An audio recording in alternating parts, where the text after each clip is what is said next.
Hey guys, Zen up here, and today we're going to be talking about adding drip irrigation to a Back to Eden garden. Now, before any of you say, oh, you're not supposed to have to water a Back to Eden garden, that's not true. You're supposed to have to water less.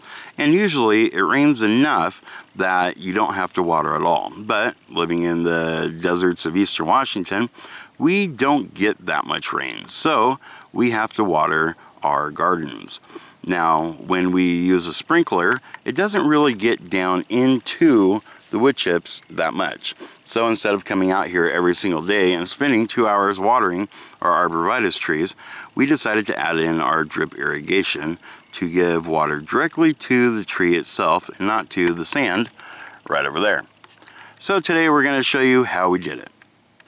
The first thing you're going to need is the hose. We chose the 1/2-inch hose that we bought at Home Depot. 500 feet of it was about 45 bucks. That was actually less expensive than I thought it was going to be.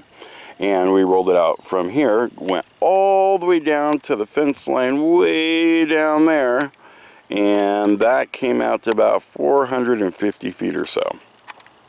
And that is one continuous row, and then it's cut there-ish and there-ish, or it will be cut in that second spot when we do the next part of this project.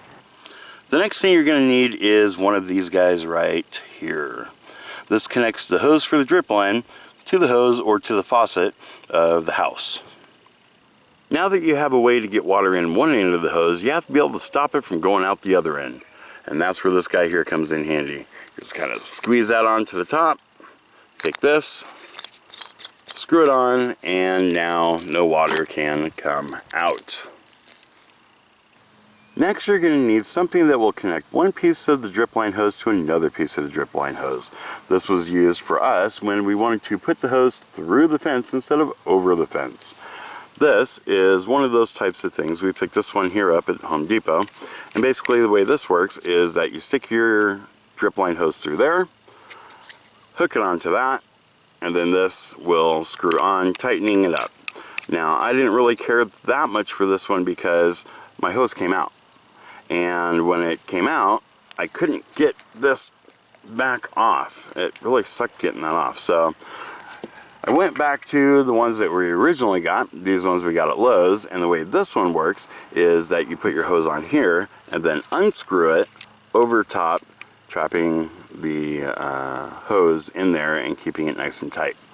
This is also one of those things that you might need when you want to split the line and run another line that way, have one line run that way, and then have water come in from, one of the other sides.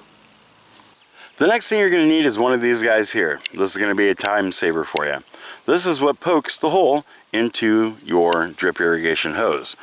Put it over there, squeeze it, and it creates a hole right here. Now in that hole, we put these. These are little drippers. This part here goes into the hose. This is an on and off switch for it, and the water comes out right here.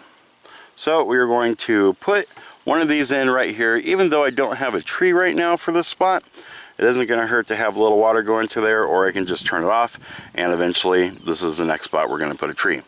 So we are going to take this guy right here, put it on, and you can see that's what makes the hole.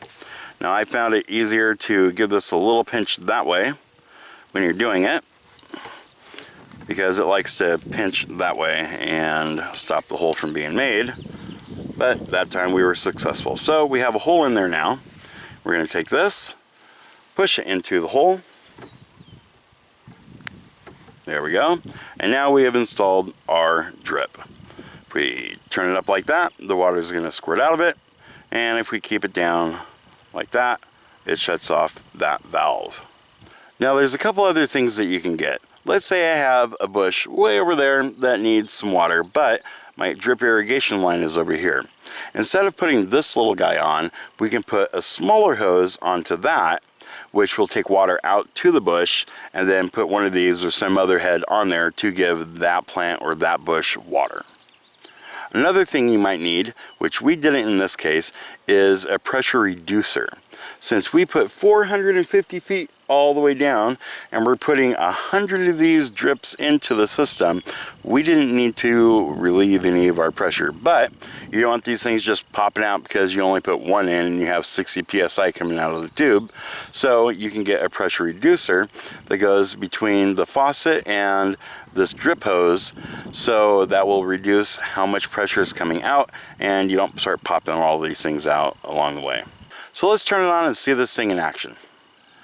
The spigot we chose is designed to do up to 2 gallons of water per hour directly onto your tree or to the roots below it. Now you can turn your water on and turn your water off depending on how much water you think your plants need, or you can get an automatic timer which will turn it on for you and turn it off for you so you don't overwater your plants or forget to water your plants. Well, now that most of this project's done, we're going to go inside and cool off. That's all I have for this video. As always, don't forget to comment, rate, subscribe, check us out on the website, and we'll see you guys on the next one.